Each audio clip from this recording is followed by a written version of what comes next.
moi c'est Hassan Mansour, je suis cofondatrice du Centre tunisien pour l'entrepreneuriat social.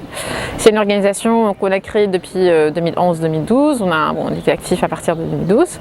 On travaille sur la sensibilisation de l'entrepreneuriat social. L'idée c'est de sensibiliser les jeunes et les citoyens sur le fait que nous ne devons pas attendre les autres pour nous trouver des solutions pour les problèmes qui nous entourent, nos problèmes de tous les jours. Donc il faut se débrouiller, il faut pouvoir faire ça. Donc en gros, depuis 2012, on était dans plusieurs gouvernorats. On a testé cette idée de l'entrepreneuriat social, on a testé cette initiative. On a soutenu plusieurs personnes et finalement, on a compris que si on veut soutenir des entrepreneurs de façon durable, il faut qu'on s'installe à proximité de ces entrepreneurs-là.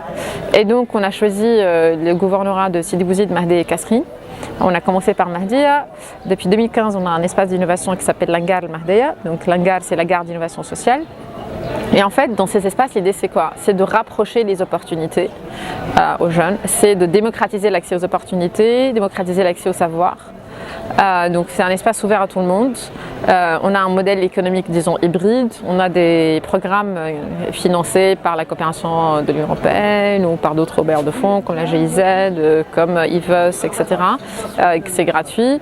Et il y a d'autres services qui sont payants et pour lesquels il y a des gens qui payent des prestations, comme la mise à disposition de salles, la mise à disposition de services. Et il y a plusieurs personnes qui se posent la question pourquoi on va dans les régions. Et je pense que c'est important de dire que c'est là où ça se passe. Si on dit qu'on a beaucoup de problèmes dans les régions, il y a beaucoup de disparités, il y a beaucoup de challenges et tout. Il ne faut pas attendre que les autres vont trouver des solutions pour nous en fait. Donc il faut essayer. Donc nous ce qu'on fait, notre modèle, comment ça marche, on trouve des personnes qui ont la même vision que nous, qui co-créent ces espaces-là avec nous. Donc, par exemple, à Sidi Bouzid, on a Hassan Hajbi et Kiram Nsiri, avec qui on a fait Langar Sidi Bouzid. C'est eux qui vont reprendre l'espace plus tard. C'est eux qui vont le gérer. À Kasserine, on a Walid Abeidi qui a voulu lancer le Kasserine Innovation Hub et c'est avec qui on a fait le test de Langar Kasserine. Et là, c'est lui qui reprend et qui va gérer l'entreprise lui-même. Donc c'est dans cette idée-là de dire que voilà, nous on ne souhaite pas s'implanter, genre voilà, gérer des espaces tout le temps. L'idée c'est de enable an environment, c'est de laisser la possibilité aux gens d'apprendre.